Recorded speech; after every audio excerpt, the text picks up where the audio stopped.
మీ మోకాల నొప్పులకు ఎటువంటి సర్జరీ లేకుండా ఎపియాన్ పెయిన్ క్లినిక్ అందిస్తున్న అత్యాధునిక చికిత్స.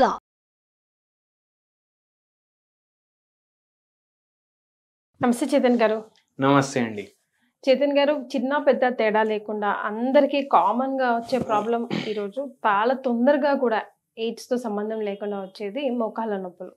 ఎందుకు వస్తాయి? హోమియోపతిలో ఎలాంటి ట్రీట్మెంట్ అవైలబుల్లో ఉంది? ఎంతవరకు టైం పడుతుంది? వర్స్ట్ కండిషన్లో ఏమవుతుంది? అసలు మీరు చూసిన కేసెస్లో నీ రీప్లేస్మెంట్ని కూడా తప్పించుకొని మీ ట్రీట్మెంట్ ద్వారా మంచిగా అయిన వాళ్ళు ఉన్నారా? అండ్ మంచి హోమ్ రెమెడీ. చాలా మంది ఊర్లలో ఉండేటోళ్ళు ఉంటారు కదా, వాళ్ళకు పెద్ద పెద్ద ఇల్లులు ఉంటాయి. ఊర్లో పాత పాత ఇల్లులు ఉంటాయి. 50 ఏండ్ల పాత ఇల్లు, 100 ఏండ్ల పాత ఇల్లు అట్లా ఉంటాయి కదా.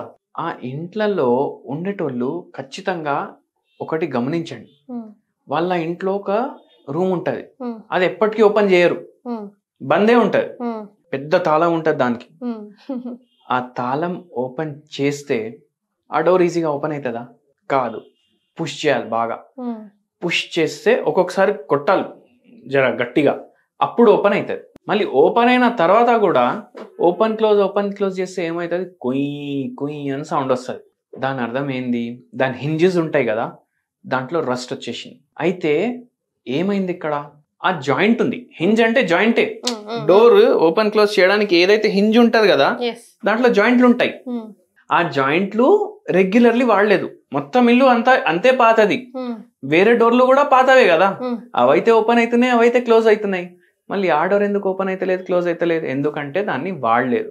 అట్లనే మనం ఏం చేస్తున్నాం, మన మోకాల్ని వాడతలేం, ఆ డోర్ లాగా తయారు చేస్తున్నాం. మనం వాడకుండా అంటే లేస్తాం కూర్చుంటాం. కొంచెం కూడా మనం ఇంతకు ముందు ఎట్లా మోకాల్ని వాడుకోవాలి, ఎంత అయితే యాక్చువల్లీ వాడుకోవాలి, మనం అంత వాడుకుంటలేం. డోర్ బయటికి స్టెప్ చేయగానే లిఫ్ట్ ఉంటది కిందికి పోవడానికి, మళ్ళీ బండి ఉంటది, బండిలో కూర్చున్నాక మళ్ళీ లిఫ్ట్ ఉంటది ఆఫీస్ దగ్గర. కొందరైతే వర్క్ ఫ్రమ్ హోమ్ అయిపోయింది వాళ్ళ జిందగీ, అదే బెడ్రూమ్ లోనే అయిపోయింది జిందగీ. లేవాలి, చైర్ మీద కూర్చోవాలి, మళ్ళీ అదే బెడ్ మీద కూర్చోవాలి, లంచ్ కూడా అక్కడే కూర్చొని తింటున్నారు. అయితే సెడెంటరీ లైఫ్ స్టైల్ అంటారు. మళ్ళీ దాని తర్వాత ల్యాక్ ఆఫ్ ఫిజికల్ యాక్టివిటీ అంటారు. మళ్ళీ దాని తర్వాత స్ట్రెస్ అంటారు. దాని తర్వాత వెయిట్ అంటారు. ఇవి ఫ్యాక్టర్స్ మోకాలు నొప్పులు స్టార్ట్ అవ్వడానికి. ఇవి ఒకటే రోజులో స్టార్ట్ కావు. ఆ డోర్ ఇప్పుడు ఆ ఇంట్లో వేరే డోర్లు అయితే ఓపెన్ అవుతున్నాయి కదా, కొన్ని రోజులు క్లోజ్ ఉంది ఆ డోర్, కొద్దిగా స్టిక్ అయిపోతుంది. అట్లనే ఉండి ఉండి ఉండి ఉండి దాంట్లో రస్ట్ రావడం స్టార్ట్ అవుతుంది హింజెస్ లో, అప్పుడు ఓపెన్ కాదు. అట్లనే ఇది కూడా ఒక రోజులో కాదు, మెల్లగా డెవలప్ అవుతుంది. గ్రాడ్యువల్ గా మనం వెయిట్ పెరుగుతుంది, గ్రాడ్యువల్ గా మన లైఫ్ సెడెంటరీ అవుతుంది, గ్రాడ్యువల్ గా మనం లేజీ అవుతాం, వాకింగ్ చేయం.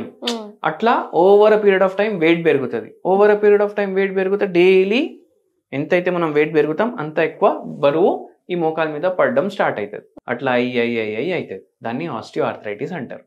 గుజ్జు కూడా పాడవుతుంది, ఆపరేషన్ అంటారు.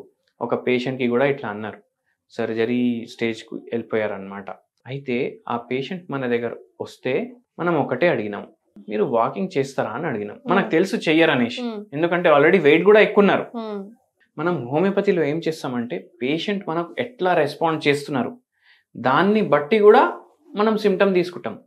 మనకు తెలుస్తుంది పేషెంట్ కి కోపం ఎక్కువనా, కామ్ గా ఆన్సర్ చేస్తున్నారా, అట్లా కూడా చూస్తాం మనం. అయితే ఈ పేషెంట్ అన్నారు మనకు, ఒకవేళ వాకింగ్ రావడానికి వస్తే మీ దగ్గర ఎందుకు వస్తుండే, నేనే వాకింగ్ చేసుకుంటుండే కదా అని అన్నారు. అయితే పేషెంట్ కి వాకింగ్ కి చేతనైతలేదు, దాని మీద మళ్ళీ బరువు పెరిగిండ్రు, ఆస్టియో ఆర్థరైటిస్ అట్లా డెవలప్ అయింది. మనం మందులు ఇచ్చినాము, ఒక హోమ్ రెమెడీ చెప్పినాము, ఆ పేషెంట్ కి మళ్ళీ నడవడానికి వస్తుంది, వాళ్ళ పని చేసుకోవడానికి వస్తుంది, నొప్పి కూడా తగ్గిపోయింది. అండ్ ఇది ఆస్టియో ఆర్థరైటిస్. ఇంకోటి రుమటాయిడ్ ఆర్థరైటిస్ ఉంటది, ఇది ఓవర్ ద ఇయర్స్ డెవలప్ అయింది కదా, అది కాదు అట్లా ఒకటేసారి వస్తుంది. అయితే అట్లా ఎందుకు వస్తుంది అంటే అది auto immune disorder. Auto immune disorder అంటే మన బాడీ సెల్స్ ని మన బాడీ సెల్సే డిస్ట్రాయ్ చేయడం స్టార్ట్ చేస్తాయి. అది ఎప్పుడు వస్తుంది? బాగా స్ట్రెస్ ఉంది, వంశపరంగా కూడా వస్తుంది. అయితే ఇంకో పేషెంట్ అట్లా ఉండే ఆల్మోస్ట్ డిఫార్మిటీస్ కూడా అయిపోతాయి. అంటే ఈ ఏళ్ళు ఉంటాయి కదా, ఇట్లా తేడామేడా అయిపోతాయి, మొత్తం స్ట్రైట్ ఉండవు. ఇప్పుడు మన ఫింగర్స్ ఎట్లా స్ట్రైట్ ఉన్నాయి అట్లా ఉండవు, మొత్తం ఇట్లా జిగ్జాగ్ అయిపోతాయి. ఒక్కొక్కసారి ఇట్లా క్లోజ్ కూడా చేసుకోవడానికి రాదు వాళ్ళకు. ఆ పేషెంట్స్ కి కూడా హోమియోపతి తోటి తగ్గుతుంది అనమాట. ఒక పేషెంట్ కూడా వచ్చారు, ఆ పేషెంట్ కి చాలా స్ట్రెస్ ఉండే లైఫ్ లో, బోన్స్ కూడా స్ట్రైట్ అయిపోతాయి. అయితే రొమాటిక్ నాడ్యూల్స్ కూడా డెవలప్ అవుతాయి. అయితే అటువంటి పేషెంట్స్కి కూడా తగ్గింది. అయితే హోమియోపతిలో ఎందుకు అట్లా తగ్గుతుంది అంటే ఇండివిజువలైజ్డ్ అప్రోచ్ ఉంటుంది మనది. ప్రతి సిమ్టమ్ అంటే పేషెంట్ ఏమేం మాట్లాడుతున్నారు దాని నుంచి మనం సిమ్టమ్స్ తీస్తాం అండ్ డిజీజ్ సిమ్టమ్స్ కూడా కన్సిడర్ చేస్తాం అండ్ ప్రతి పేషెంట్ మెడిసిన్ చేంజ్ అవుతుంది. చాలా మంది ఏం చేస్తారు, నొప్పి గోళీలు వేసుకుంటారు. నొప్పి గోళీలు వేసుకోవద్దు. ఎందుకు వేసుకోవద్దు? మనం మన బాడీని ఎట్లా సెట్ చేసుకోవాలంటే నొప్పి గోళీలు లేకుండా ఫస్ట్ మనకు అలవాటు అవ్వాలి. మనం అది చేస్తాం. ఎందుకు? కిడ్నీలు పాడవుతాయి కదా నొప్పి గోళీలు వేసుకుంటే, లివర్ ఖరాబ్ అవుతుంది కదా, అది అవ్వకుండా చేస్తాం. మళ్ళీ దాని తర్వాత ఏదైతే పాథలాజికల్ చేంజెస్ వచ్చినాయి బాడీలో అవి సెట్ చేయడానికి ట్రై చేస్తాం విదౌట్ సర్జరీ. ఈ పేషెంట్స్ కి కూడా అట్లనే విదౌట్ సర్జరీ తగ్గింది. వీళ్ళకు ఒక హోమ్ రెమెడీ కూడా చెప్పినాం మనం. ఆ హోమ్ రెమెడీ ఇవాళ అందరితో నేను షేర్ చేస్తాను. కొంచెం మనం దాల్చిని చెక్క తీసుకోవాలి, అది బాగా దంచుకోవాలి. అది దంచుకునేటప్పుడు దాంట్లో ఒక చిన్న పీస్ మీరు భీమ్సేని కర్పూరం కూడా వేసుకోండి. భీమ్సేని కర్పూరం అంటే ఏంటంటే ప్యూరెస్ట్ ఫార్మ్ ఆఫ్ కర్పూరం. మన కర్పూరం ఒక చిన్న డబ్బి 30 రూపాయలు కూడా దొరుకుతుంది. ఒకటే చిన్న డబ్బి 200కి కూడా దొరుకుతుంది. అయితే భీమ్సేని కర్పూరం అని మీరు అడగండి, మీకు అది దొరికితే అది తీసుకోండి. ఇవి రెండు దంచుకొని దీంట్లో బాయిలింగ్ వాటర్ వేయండి. బాయిలింగ్ వాటర్ వేయండి, దాంట్లో మిక్స్ చేసుకోండి బాగా. అది కొంచెం కూల్ డౌన్ అవుతుంది కదా, అది మీరు డైలీ కన్స్యూమ్ చేయండి. ఎర్లీ మార్నింగ్ ఉదయం పూట కంటిన్యూ చేయండి. మీకు 5-6 రోజుల్లో తేడా వస్తుంది, అయినా తీసుకుంటుండండి.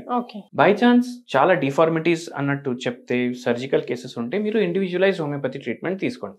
లేకపోతే జర్ర నొప్పులు ఉన్నాయి భరిస్తున్నారు అంటే ఇది తీసుకుంటే చాలా మందికి తగ్గిపోతుంది. అండ్ దాంతో పాటు మీరు ఏం చేయొచ్చు అంటే మీరు డైలీ ఒక డోస్ కెల్కేరియా ఫ్లోర్ అనేసి ఒక హోమియోపతి మెడిసిన్ ఉంటుంది. ఈ మెడిసిన్ ఏం చేస్తుంది అంటే మనకు ఇన్ఫ్లమేషన్ తగ్గిస్తుంది, మొబిలిటీ పెంచుతుంది. ఇప్పుడు ఆ డోర్ అట్లనే స్టిక్ అయిపోయింది కదా, అట్లా స్టిక్ అవ్వకుండా చేస్తుంది అనమాట. మీరు గమనించండి, మోకాలు నొప్పులు ఉన్న వాళ్ళు కూర్చోడానికి డిఫికల్ట్, లేవడానికి డిఫికల్ట్, స్టిక్ అయిపోయినాయి వాళ్ళ జాయింట్స్ ఒక దాంట్లో చూసుకుంటే. జనరల్ లాంగ్వేజ్ లో చెప్తున్నాను నేను. అయితే అది అవ్వకుండా చేస్తుంది. అండ్ యాంటీ ఆక్సిడెంట్స్ చాలా ఎక్కువ ఉంటాయి, ఎనాల్జెసిక్స్ ఉంటాయి. అయితే చాలా మందికి రిలీఫ్ ఇచ్చేస్తుంది ఈ క్యాల్కేరియా ఫ్లోర్. అండ్ ఇది మీకు రిలీఫ్ మాత్రం ఇస్తుంది. పర్మనెంట్ గా తగ్గాలి అంటే మీరు ఇండివిజువలైజ్ ట్రీట్మెంట్ తీసుకోవాలి. అండ్ వెరీ ఇంపార్టెంట్లీ ఏంటంటే దీనికి ఏం సైడ్ ఎఫెక్ట్ కూడా ఉండదు. 5 గోళీలు, చిన్న చిన్న గోళీలు ఉంటాయి హోమియోపతి. 5 గోళీలు మార్నింగ్, 5 గోళీలు నైట్, 2 టైమ్స్ మీరు తీసుకోండి ఈ హోమ్ రెమెడీతో పాటు. మీరే వారం 10 రోజుల తర్వాత ఈ వీడియో చూసినాక వచ్చి కమెంట్ చేయండి ఎట్లుందనేసి. సో సింపుల్ ట్రీట్మెంట్, ఎన్నో ప్రయత్నించి ఉంటారు, లాస్ట్ ఆప్షన్ గా చాలా మంది హోమియోపతికి వెళ్తూ ఉంటారు. ఇది ట్రై చేసి చూడండి, మీకు ఎలా అనిపించిందో సార్ చెప్పినట్టుగా కమెంట్ చేసి చెప్పండి. Thank you so much Chaitanya garu. Thank you అండి.